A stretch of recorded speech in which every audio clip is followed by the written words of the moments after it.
peace and in harmony, people can truly be happy. There is an example for this. An example of this is Alatra.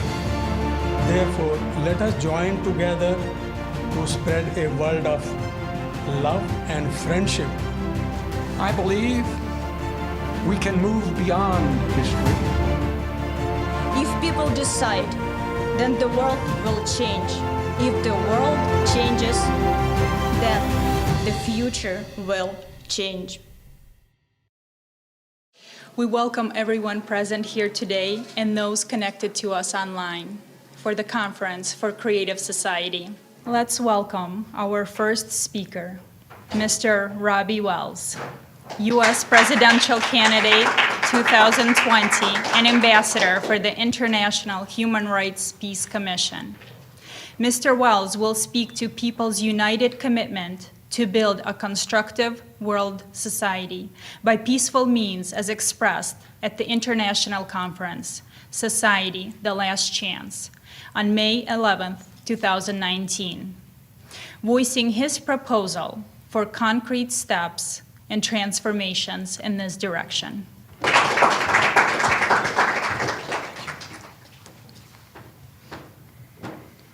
My dear Americans and people from all over the world, all of us, people of planet Earth, are one big human family. Each of us understands the value of family, the important and responsibility for loved ones in joy and in sorrow, in hardship and in well-being. After all, there are no strangers in the family. For many years, I did not know my biological parents. I was raised in a family of a pastor right here in the state of Georgia. I am happy and grateful that I know what humanity, trust, kindness, and love are. I understand the value of family. I am a simple human, just like each and every one of you. I am neither a member of world money lenders, groups, nor a billionaire. I worked as an educator and a football coach for 20 years. Currently, I am the ambassador for the International Human Rights Peace Commission. I had the opportunity to communicate with many people of different ages, nationalities, professions, social status, both in America and abroad. I participated in many public initiatives, traveled all over the United States, and visited other countries as well. And always, looking at our life, I was left with questions of what is happening in our big human family. Why are there wars?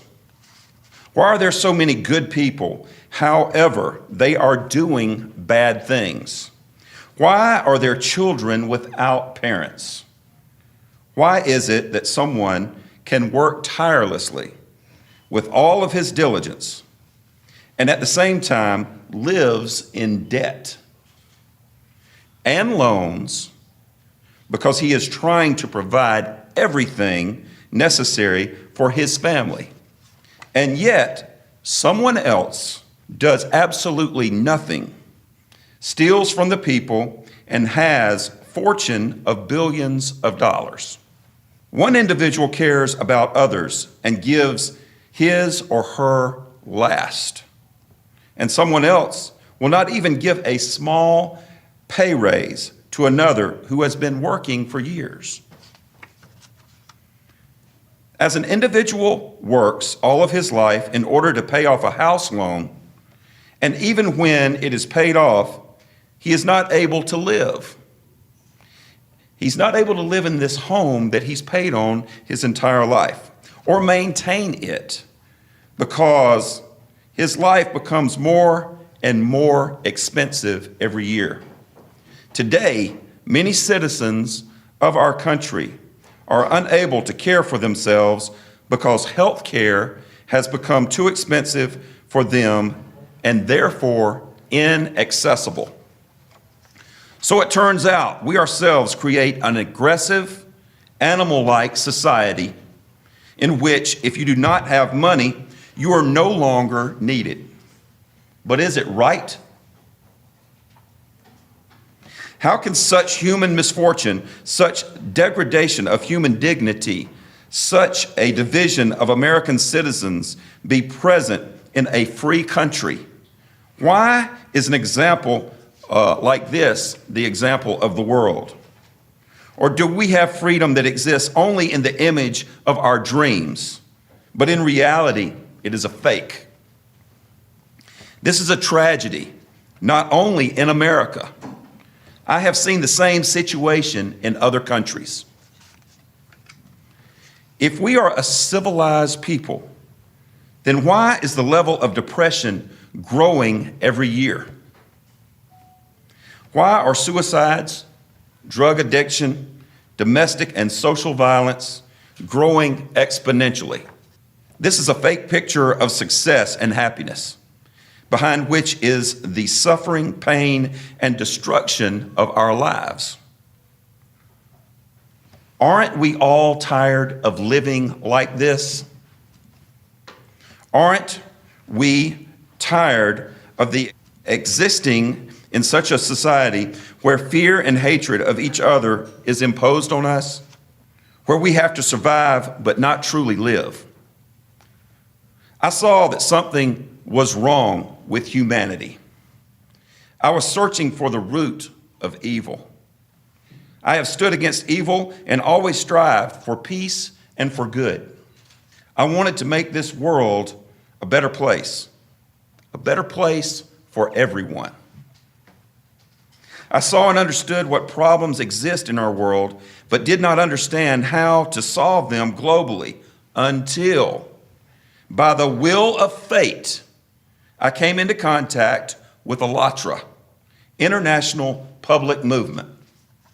That, what I've been dreaming about my whole life, already exists next to us. And I realized that all of this can be done for everyone. People can live in peace and in harmony. People can truly be happy. People can change the consumer format of society to a constructive and creative one. There is an example for this. An example of this is ILLATRA. People are uniting all over the world, as you can see. People are acting all together, regardless of their country of residence, religion, or social status. People are uniting only on the best of humanity, the qualities that distinguish humans from the animals. I believe it is time for all of humanity to join the ILLATRA movement and once and for all get rid of what is not human in all of us. Let us all together unite on the highest human qualities. Today, this task is extremely urgent and critical for each of us. We all face the most serious, vital challenges in the history of mankind ever. We are on the threshold of climate catastrophe, which can happen in the coming decade. What will it lead to if the consumer format of relations in our society continues to dominate? The economies of all the countries will collapse, and massive wars for territories and food will begin. It will be the most terrifying war in the history of mankind, the war for survival. The self-destruction of human civilization will begin. If we do not die from climate change, then we will die from nuclear war. This means that with the dominance of the consumer format of relations between countries and between people, we are already inevitably dead. But we want to live. Is it possible to change the future now? It is. And it must be changed by all of us together without wasting any time. Only then will we survive, but we will be able to survive as a united human family. Apart, we will die. We have to come together. In fact, in a global sense, we have nothing to divide. After all, we all have one nationality, humanity. One place of residence, the earth. The rapid change of the vector of society's development from the consumer format to the creative and constructive format is the only chance of all of us to survive. There is no room for populism and speculation on this topic. Here, we need real, concrete actions from each person. The future of humanity depends on us, the ones that are living. We must do everything to ensure that the nations like humanity will survive. It is time to face the truth. The modern consumer society has come to a dead end. Think about that. We have reached the final point of development of the consumer format. We are not even standing over a cliff, but we are standing over our own graves. And we have one last step to take. The only question is whether we take it towards death or whether we take it towards life. Development of the consumer format of our civilization began with the Sumerians 6,000 years ago. And the meaning of it is the immeasurable wealth of a few and the impoverishment of the masses.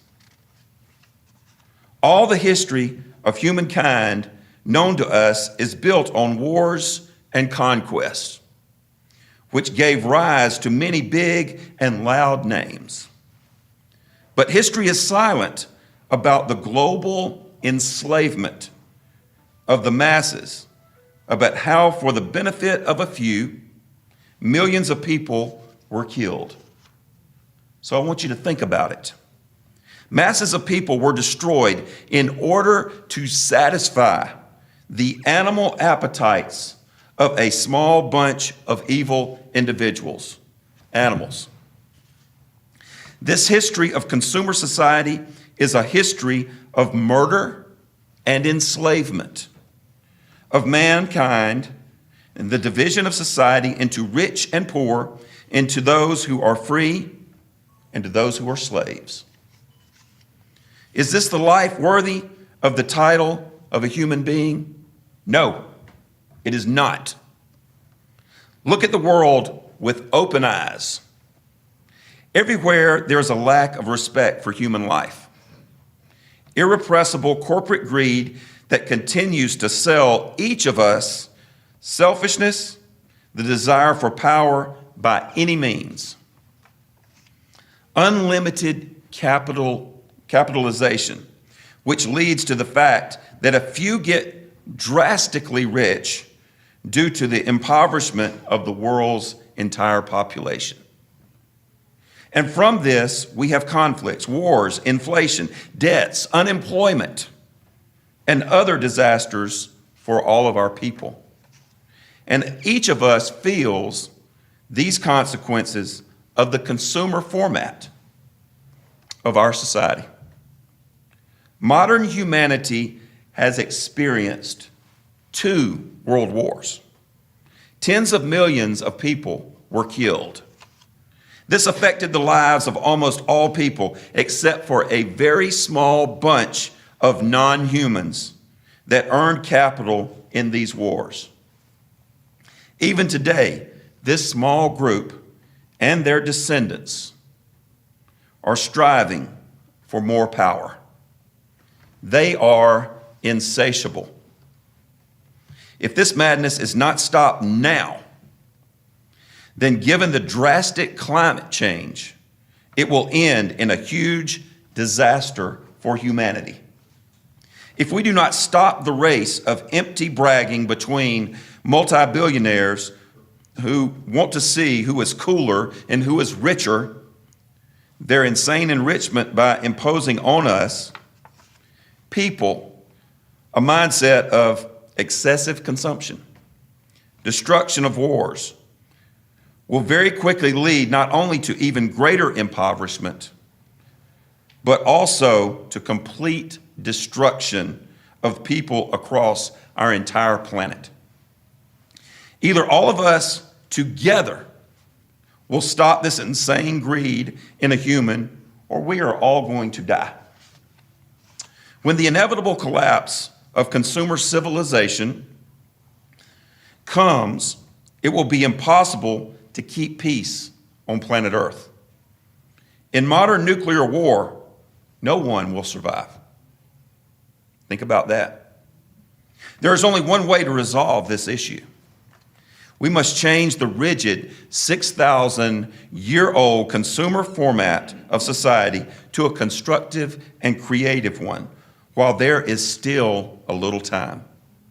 To solve this, only a few steps, just a few, need to be taken. Together with the whole world, we must create a united, planned economy of a creative, constructive world society. The beginning of this is the complete cancellation of all debts between countries. This includes private loans for citizens of the United States and the entire world. It will be impossible for one single nation to do this, no matter how powerful it might be. It takes all the countries to start a new economy from a blank page, for people not to lose, but only to win and to earn. This is possible, and we the people, we can do this, but we can only do it together with the entire world. In fact, everything can be solved, and we all together can solve it. It is not difficult to gather the whole world and reach an agreement. The most important issue is that we all are alive and living in peace.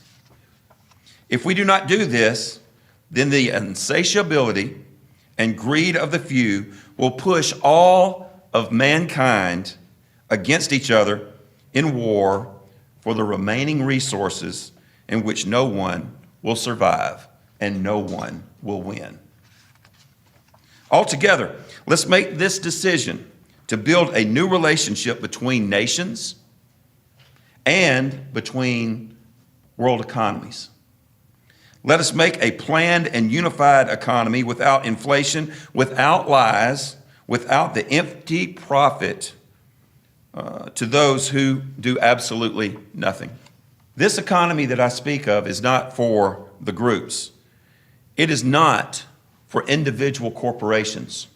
It is not for individuals who think they are the rulers of the world. It is for the people that are around the world, literally everyone. You see, I am for capitalism, but honest capitalism.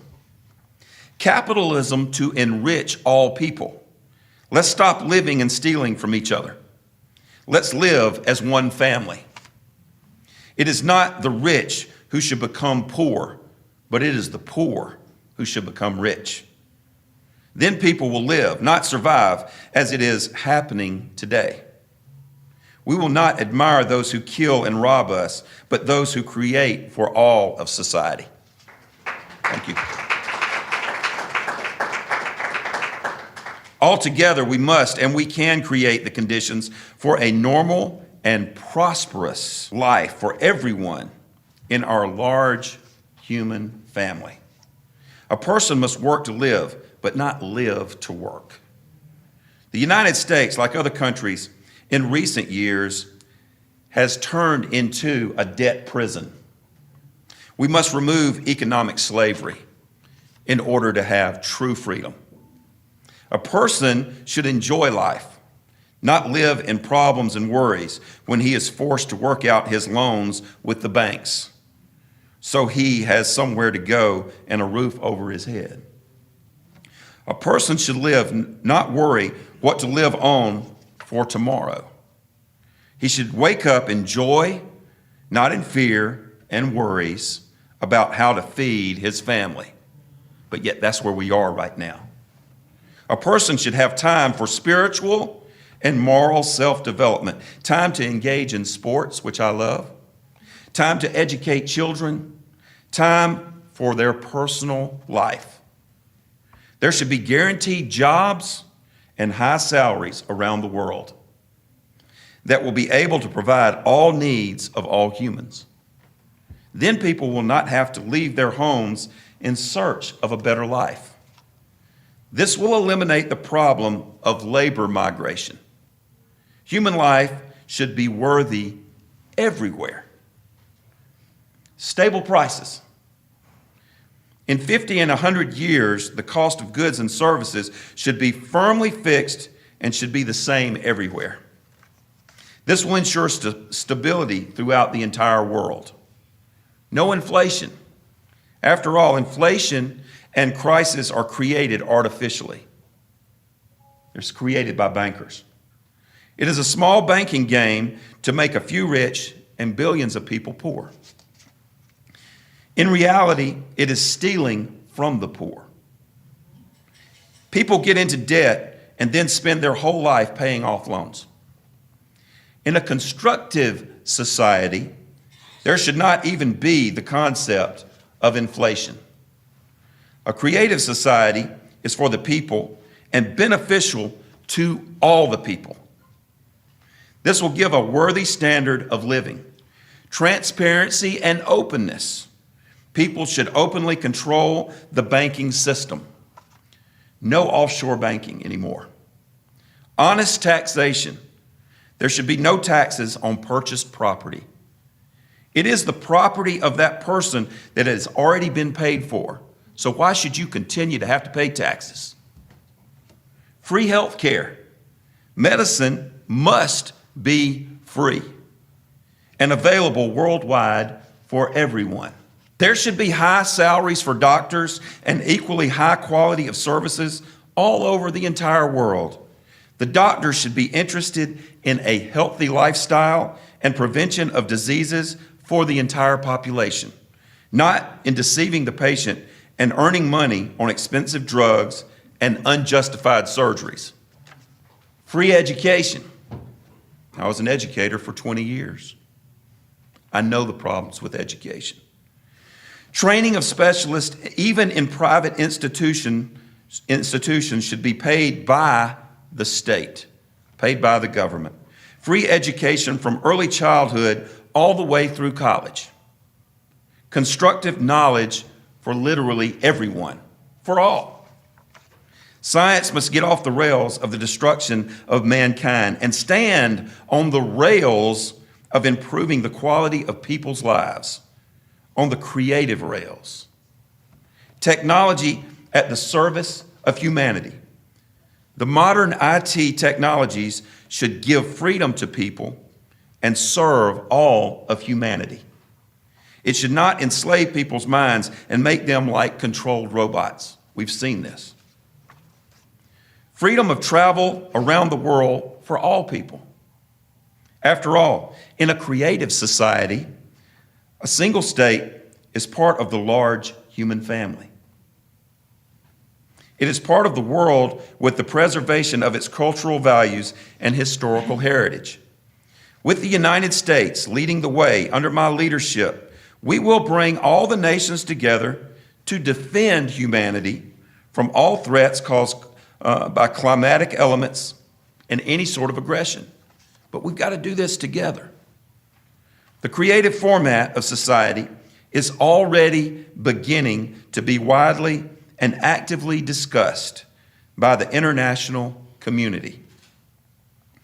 I am proud that on May the 11th, 2019, a historic event took place in the United States right here in Atlanta, Georgia. It was the first international online conference of the new format, Society, The Last Chance.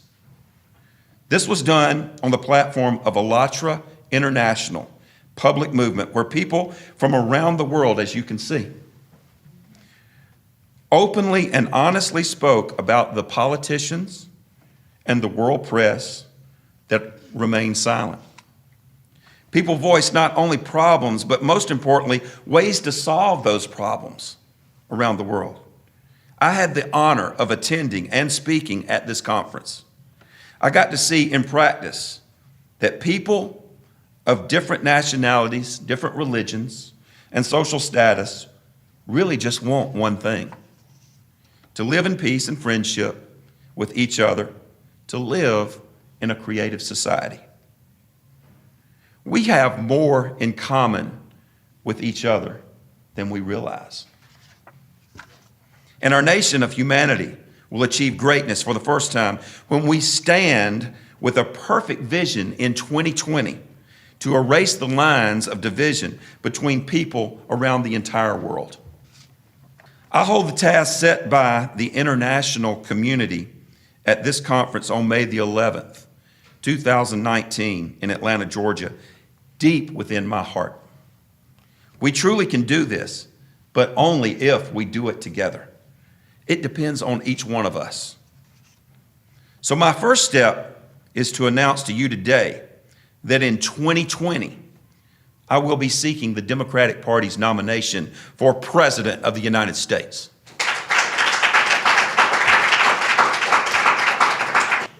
I am running for president in order to do everything I can to help people around the world transform from that consumer society into a creative society.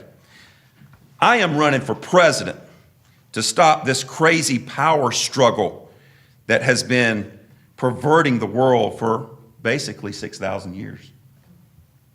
The power which led to many wars, millions of people being killed, and slavery of humanity.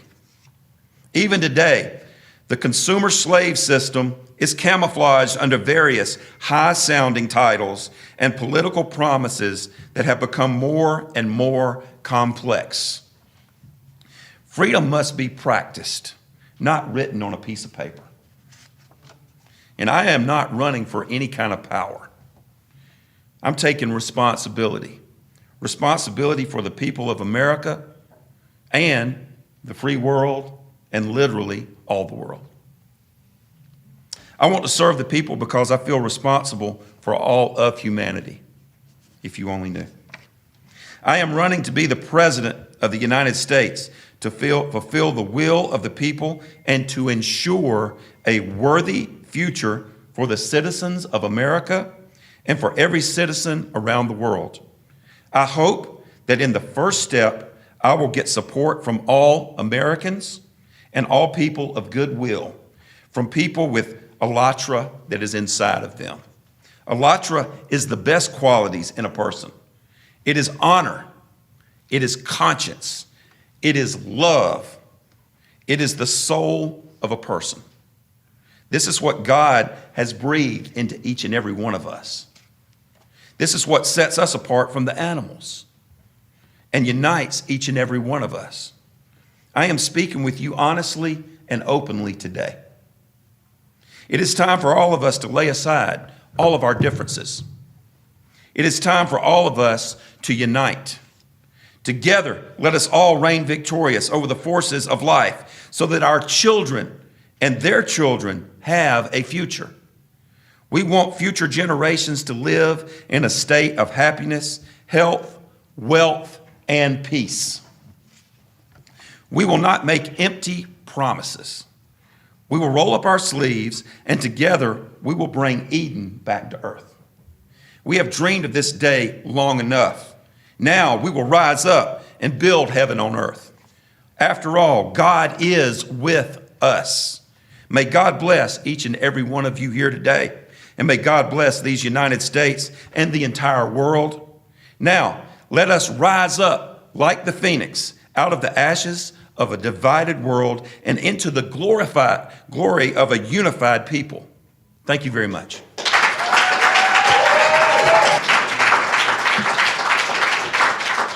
Our next speaker is Ms. Marina Ovtsinova, participant of ALLATRA, International Public Movement, and the main speaker at the event, Society, the Last Chance. Marina will speak about the importance of changing the vector of society's development from a consumer format to a creative and constructive one. Today, indeed, there are many people around the world who have woken up. Those who see and feel the truth and are not being silent. Those who feel this inner connection, this unity with each other, and are already acting for the sake of uniting people and building a creative society. This was proven by the conference of a new format, Society, the Last Chance. The conference took place on May 11, 2019, on the platform of ALLATRA International Public Movement. People themselves in the United States and around the world have felt the need for these global changes in the world society. Through the online video conference, many people from different countries gathered all together as one united family in order to discuss our common, to all mankind, vital issues which are happening in our large planetary home.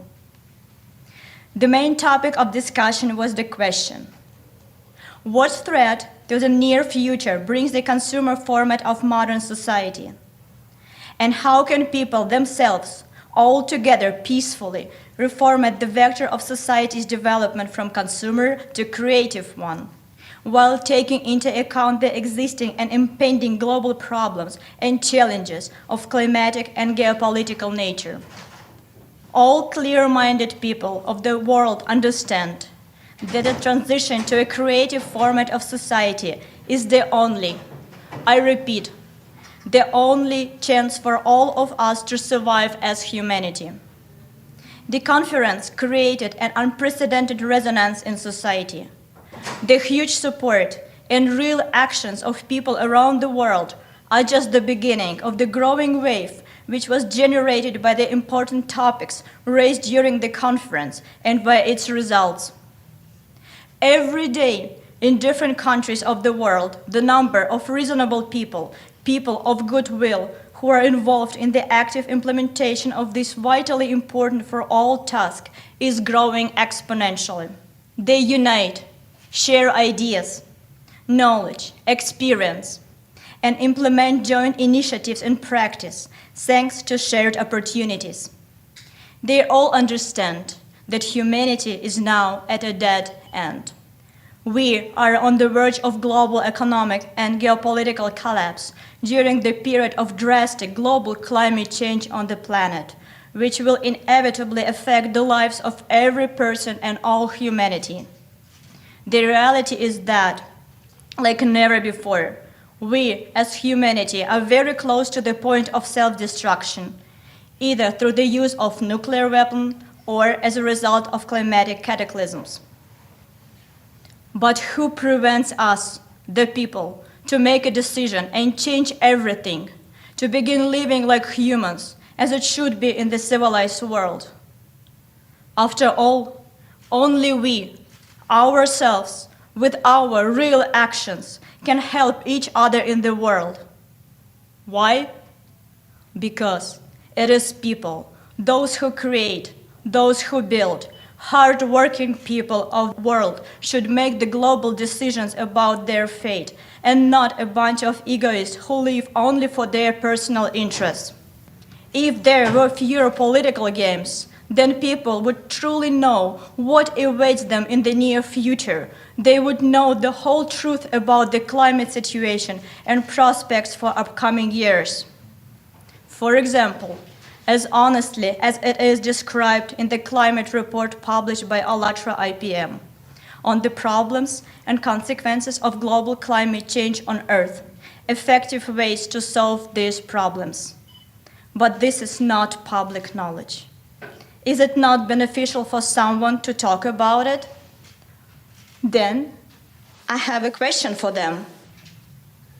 Will it be beneficial for people to leave their homes, migrate urgently to other areas during climate disaster, while the consumer way of thinking will continue to dominate in the global society? What can we expect? Destruction of each other? Why did we come to the dead end? Because there is a global game for the public, falsehood, concealment of actual information. The question is, who is playing with our lives? For us, it is life, and for them, it is a game. After all, only a few people play big politics, a few people play big business, but the price for their games is our lives. And how can you play with people's lives for the sake of imaginary ambitions? And is it allowed on behalf of more than 300 million Americans to say that we want to kill this or those people who are supposedly our enemy? And who appointed these peoples as our enemies? A few politicians played to benefit the businessman who could not divvy up a wallet belonging to the people with the same players in those countries. But whoever allowed the politician to play with people's lives? War is the shame of mankind. It is the grief of mothers. There are no winners or losers. Wars carry death that destroys our children. But wait. In the world, there is no such thing as other people's children. All children in this world are our children. What is the modern consumer format? It is the format of the game, played by a few, with destinies of billions. People from all over the world understand that these players got caught up in the game. We have had enough. Enough of your game. People all over the world understand that world politicians are messengers to the big businesses in the interest of small groups of people. This is wrong. This game of divide and conquer has lasted for 6,000 years. 6,000 years we exist under the dictation of this format, which is only being improved as a sophisticated form of slavery. Humanity no longer remembers how it should be, how to live human-like, accordingly to the conscience. Although each of us dreams of fair treatment towards ourselves, and for people to treat each other with love, dignity, and respect. Consumer format kills the most important thing, humanness. Then what is the point of such a humanity in which pride and the darkest and beastly vices stimulate all the negative that is present in a human? Is this the life of a civilized society? It is a fake game imposed by the system, which places into slavery, anti-human conditions, the existence of all, those who play and those who get played. It's time for everyone to grow up. Human life is not a game. Today, the technologies used for manipulation and control are failing the system all over the world. People are waking up. And all those people were silent for many years and beginning to speak up now.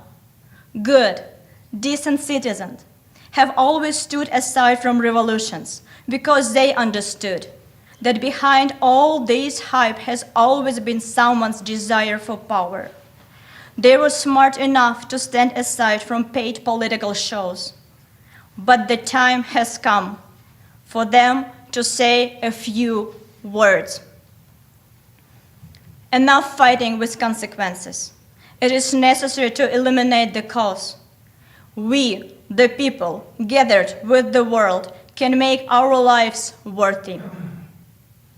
What do all people around the world want? To live honestly, rightly, safely, in prosperity, to work a little, and to earn a lot. This is how we should be in a creative, highly technologically advanced civilized society. Let's honestly look at the modern history, not only of the United States, but of the whole world. All the presidents in all countries hiding behind the needs of the people and execute the will of either rich family clans or multi-billionaires. Many of them are good speakers, but they only play the role of a free man in public, while essentially remaining as the executors of someone's will. Someone's, but not the people. Isn't that a paradox? How can this be happening in the civilized countries? Aren't they themselves suffer from it? All people, the presidents and businessmen, they are people, the same as us. They also suffer from their own games, but cannot break away from the vicious circle.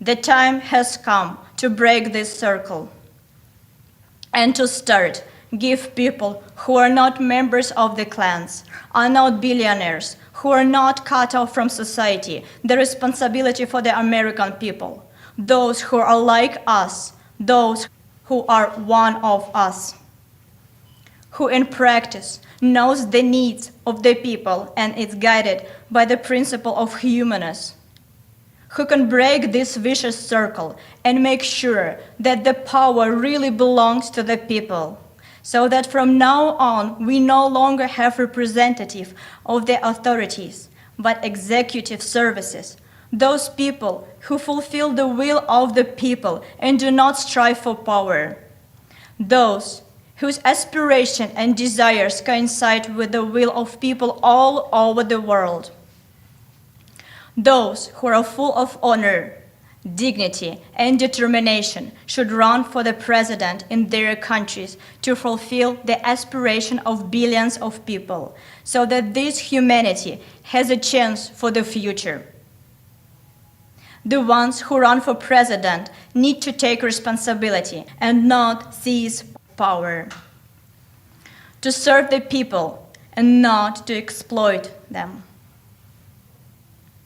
If each of us, people around the world, in their places, right now, do everything possible to change the consumer format of existence of our world community to a creative one, then our descendants will have a future.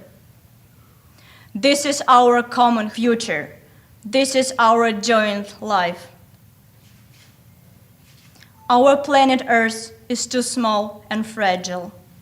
During the period of severe challenges, we can survive only together as a universal, creative, harmonious, united family. This is what people around the world want. If people in the whole world say yes, then it will be so. If people decide, then the world will change. If the world changes, then the future will change. On the second Saturday of May, 2020, we invite all good and kind people to the Universal International Conference, Society, The Last Chance, where citizens from different countries of the world all together will decide how we all will live in the future. This will be a time when all of us jointly, all together, will be able to approve and adopt the creative and constructive format of society's development. We, the people of the world, ourselves, with our own hands, will create conditions for the development of a creative society in which will flourish stability and abundance in everything. There will be no place for hatred between humans, and love and friendship will prevail on earth. Everything depends on society, but society is each of us. Let's change the world together. May God bless each of us in this difficult time. May God bless the United States of America and the whole world.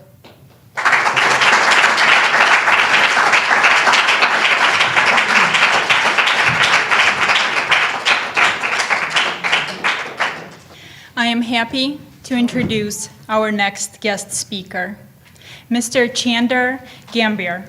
Mr. Gambhir retired as Indian diplomat. He served in India on 9 diplomatic missions, including Switzerland, Brazil, Cuba, and Washington, D.C. Mr. Gambhir now lives in Atlanta and is involved in working with and for many NGOs and NPOs and various social and cultural organizations in Georgia, Virginia, and Washington, D.C. metropolis. And today, he will be sharing his knowledge on how to peacefully change relationships within world society as a response to the challenges of the global climate and geopolitical issues.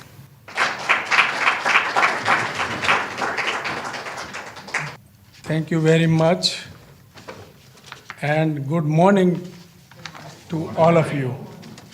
I will be speaking today on life is beautiful as it should be, and for all.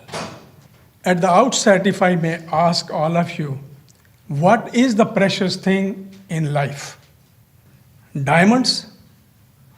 Palatial mansion in Hollywood, Manhattan, or a farmhouse on the green hush hills of Switzerland?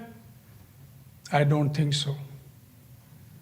And I think you will all agree with me. The most important thing for a man in life is freedom. Freedom and freedom as a whole. Even the parrot will not like to be in the cage, even if it is made of gold. He also wants to flutter and fly away in the open sky. Human beings also want freedom.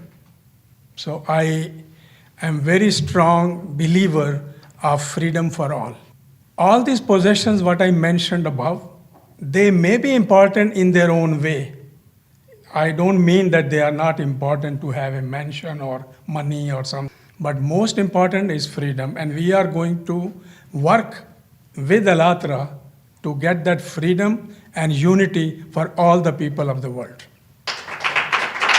Many peoples, many countries may have gone, of course, through their own freedom struggle, but no one like India knows the value of freedom or how valuable is the human life. Because we had gained independence, freedom, through total non-violence and peaceful means, championed by the father of our nation, Mahatma Gandhi. It was all peaceful means. We believe in coexistence of all people and all countries. This is also our strong conviction that if we allow the freedom and the right for every country to exist with respect, I think there are no issues which we cannot resolve peacefully. Everything we can resolve peacefully. Only we have to respect others. That is what is very important, especially in this time of the life. As just advocated by Robbie Wells and also illustrated and spoken at length by Marina, if we all join together, we can bring a big change in the society. That is what even Mahatma Gandhi said. We can bring the change, whatever we wish, being together, being united. And that's what our aim and objective, our as well as of Alatra, is the same. Let us get united and let us work for unity and harmony in the entire world. I had attended the conference on 11th May here in Atlanta, Society The Last Chance, held under the auspices of Alatra. I was very impressed, as you all were, whoever had attended. I was very impressed with the aims and objectives of Alatra and to learn of their sincere efforts, dreams, and endeavors for uniting all the people of the world to achieve true freedom and dignity for all. That's a very great objective and a very good ideal. We should respect all of us and be with them. As per my own experiences at the last conference, the highest values that Alatra attaches to overall freedom and dignity are, as a matter of fact, very much identical to the principles and ideals which India holds for centuries. We are all for that. India is for that and with it. We believe that God made us all alike. I'm very happy to note that Alatra professes the same objective of working towards making the life of all human beings in the world happy, free, and beautiful. Alatra has really noble cause and noble objectives. We have to work with them and for them. Fundamentally, we are all human beings and we all need love, peace, humanity, and harmony to be able to live as brothers and sisters. India is a perfect example of unity in diversities. As you may all know, India has so many languages, different cultures in different parts of the country, but I'm so proud, we are still ever unified and united. In my opinion, the power belongs to people and should belong to people who deserve to live in dignity, not in debt, in love, not in hatred, anymore, anywhere. That is the values which we attach, and I'm proud again, Alatra attaches the same thing to the principles. People need to be allowed to have equal rights and opportunities, to be free, to choose employment, affordable health insurance, housing, and independent living with self-respect. Of course, no country alone can get rid of or can come out of vicious circle of poverty and deprivation, but if we all join together, we can one day. I deeply believe also that we, the people together, are able to overcome any struggles or any difficulties which may come on this path. We can overcome. The only need will be to unite and to work together. I have no doubt that with our potential energy, with our spiritual fire in our minds, in our hearts, we can find a path, we can find a means to overcome all those difficulties, if at all they come. We should be easily able to build a society of cohesion and cordiality. There is no difficulty. The human beings, we are capable of winning anything. And I believe that if you win yourself, you can win the world. Everything is the willpower to win yourself. This is very important. We have to try to work together to break the shackles of poverty and problems together forever. And also we need to move away those people who are indulging into such a thing, unnecessary and endless aggression and destruction, conquest and enslavement imposed on us from outside. Again, the problem and the question in everybody's mind will be, how do we do it? The greatest victory is first over oneself. As I said before, if you are able to win yourself, you can win the entire world. And there is what the means to do that. And this is the truth. This is the truth and the means to achieve true freedom of man. This also is the spirit of Alatra. And with such an unextinguishable spiritual fire, as I said earlier, among us, we will sincerely and seriously work together from a standpoint of humanity, unity, and respect for all. Keeping in view this spirit of humanity and unity and equality, I'd like to invite and request you all to follow on the universal need of the hour and come along to stand by Alatra to help propagate its virtues, ideals, and principles, which are also India's as well as contained in Mahatma Gandhi's legacy. We are following that. At least I'm very happy and proud to, I should use the word announce, I'll be very happy to work with and for Alatra for times to come. Because I love and I respect their ideals and the virtues and the values. Please, therefore, let us join together to spread a world of love and friendship in every part of the world and strengthen Alatra in its journey to achieve freedom and unity of all. We must do everything possible also to bring the representations of our entire huge world family for 2020. Keep in mind and pay attention to this, that Alatra's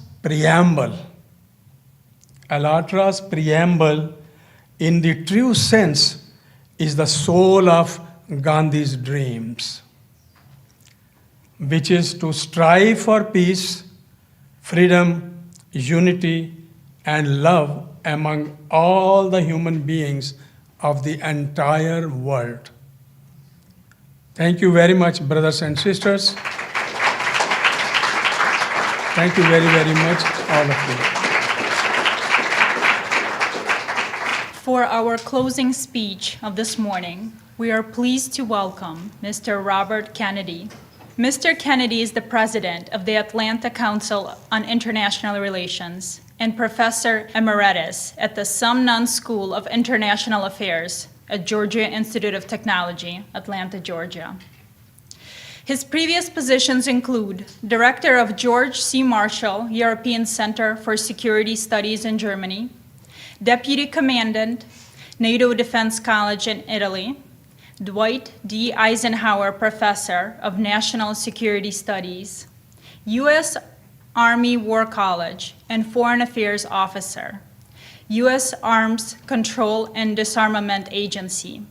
He has also served as an enlisted man in the U.S. Army and was a command pilot in the U.S. Air Force.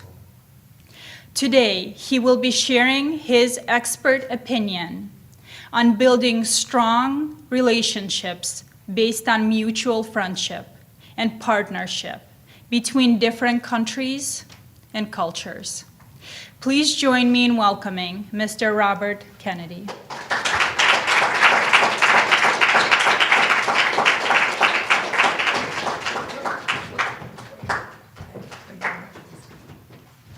Well, I'd like to thank the organizers for inviting me here today to talk, and I'd also consider it an honor and a privilege not only to speak to you, but to speak to the audience that you have worldwide for your programs. Ladies and gentlemen, today we are confronted with an unprecedented opportunity to change the essential conflictual nature of man's existence on earth. Never before in the history of mankind have we been more connected to each other. The airplane, the internet, the smartphone have nearly eliminated all barriers of time and space. We can chat with someone halfway around the world by simply dialing a number on the telephone. We can learn about other peoples, other cultures, other religions, simply by typing a few words on our computer. We have FaceTime, we have Facebook, we have Twitter, and so on, as a further means of communication. Yet, none of this may matter. As long as we continue to pursue our personal desires and interests without consideration of the interests and needs of the greater community, man will continue to live in a permanent state of conflict with fellow man. This pertains as much, if not more, to nations as it does to individuals.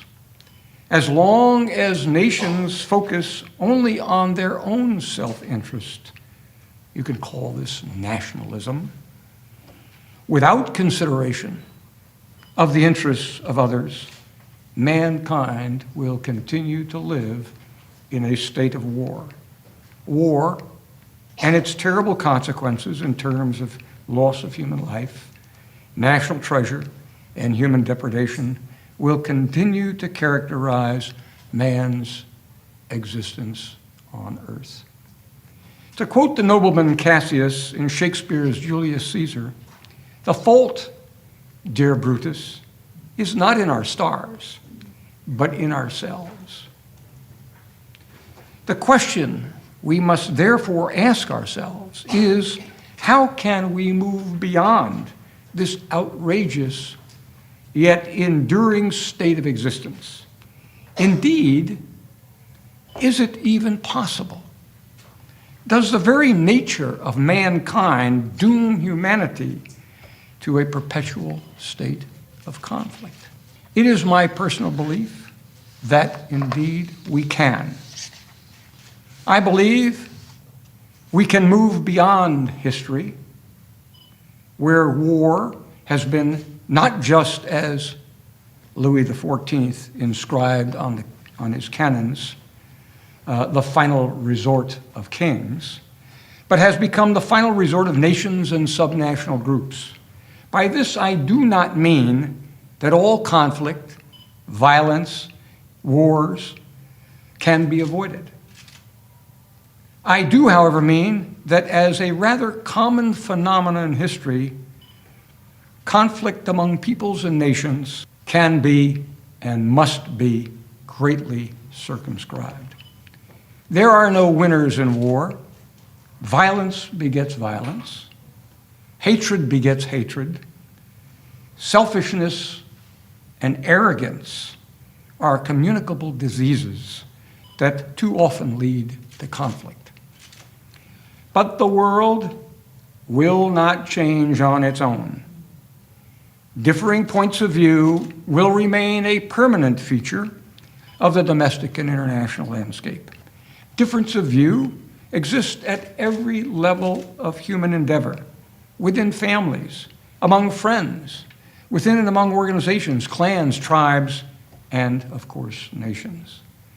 Indeed, differing points of view are a natural feature of human existence. I cannot imagine a less creative environment than one in which we all shared the same background, the same experiences, the same culture, the same beliefs, the same traditions. How terribly boring that would be. So it is quite natural that differing points of view will continue to emerge among people, as well as among differing communities and nations. The differences are the essential essence of human existence, the spice of life, the foundation, indeed, of all creativity, and the fuel of human progress. Differences, however, can often lead to violence and war. It is in our ability to reconcile differences that mankind moves beyond what Thomas Hobbes called the state of war. So, what will it take? As a minimum, I would like to briefly mention what I consider to be 5 essential requirements to move from where we are today, essentially in a conflictual world. First, knowledge. As we look toward building a better world for the future, we need knowledge. Knowledge of ourselves, knowledge of others, knowledge of history, of peoples, of cultures, of traditions, of interests, and among other things, an understanding of the objectives and concerns of others. And we will need the wisdom to recognize that no one person, no one group, no one nation has all of the answers all of the time. A recognition that no man is an island, that we are all, as you have heard today so often, dependent on each other for our well-being. We live in a world of individual and national globalization. Thus, what each of us does, and more importantly, how we go about doing that, can and will, in fact, determine the future of mankind. Working together, we can forge a more promising future. This does not mean compromising our values out of weakness or a temporary amnesty born of feelings of disappointment and revenge. It means distilling out of our differing truths a larger and more just truth. Second, we will need to have a vision. We must have a vision of the kind of future domestic environment and international order that we seek. You never get on a train without buying a ticket and knowing where you're going.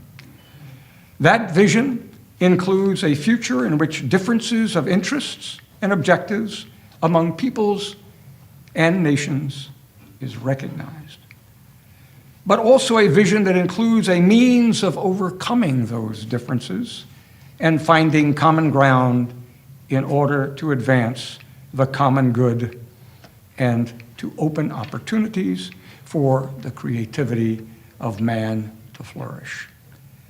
Let us not make enemies of those with whom we differ. Rather, let us inspire to work together to find common ground. Let ideas, not violence and war, be our weapons. Third, a determination to invest in the well-being of all mankind. All mankind. Particularly, I might add, in health and education. And as you know, in these fields, there is so much more to be said than time permits this morning.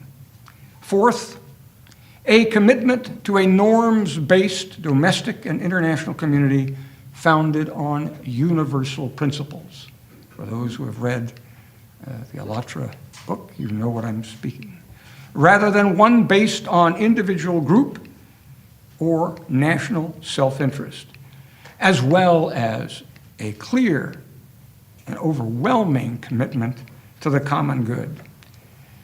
To this end, we need to establish better mechanisms for dialogue and in turn grow norms of behavior where it is not might that makes right, but rather right and truth that make might.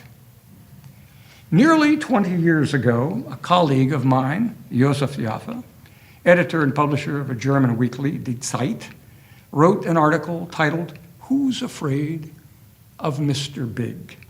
Of course, meaning the United States, the sole surviving superpower at the end of the Cold War. His conclusion was that despite all its flaws, and he noted many in this article, since the United States had invested in the public good, and here he mentions such efforts as United States efforts to establish the United Nations, the International Monetary Fund, the General Agreement on Tariff and Trade, the World Trade Organization, the United States had advanced its interest by serving the interests of others. Therefore, he concluded the world was not afraid of Mr. Big. This is indeed a model for individual as well as international behavior. Do unto others as you wish done unto you. All of this will require leadership, not just at the top, but at the bottom. As I used to tell people, it's not just the leader at the front of the table. The leader can be the least noticeable person in the rear of the room. A new breed of leaders will be required. Men and women of all creeds, races, ethnicity, sexual orientation, and so on, who are prepared to listen before they speak, to engage in dialogue, to acquire the requisite knowledge, leaders who seek to truly understand and analyze before they decide, who have the moral courage to do what is right, not what is expedient, the humility to recognize that they are not always right, and the integrity to slavishly commit themselves to speak the truth. This morning, you have heard Robbie Wells announce that he is running for the presidency of the United States of America. We are now entering a period where we will have to choose leaders at the national and local level. How will they measure up to the terms of advancing the cause of humanity? Ladies and gentlemen, the choice is yours. Choose wisely. Thank you so much for the opportunity. Thank you, everyone, for joining us today. I would like to thank everybody here. Thank you to all the speakers, to all the people that have joined us online. They are in different time zones. In some countries it is night, but they still are joining us today, and we would like to say thank you. Today, the future of our society depends on each of us. Please share your ideas and visions as to how, on May 9th, 2020, the whole of humanity can come together in order to decide the future of our civilization. Please pick up a brochure. The information, our contact information, email and phone number are inside. You can send us an email or give us a call. Please share your thoughts and feedback today with our video crew. Thank you very much.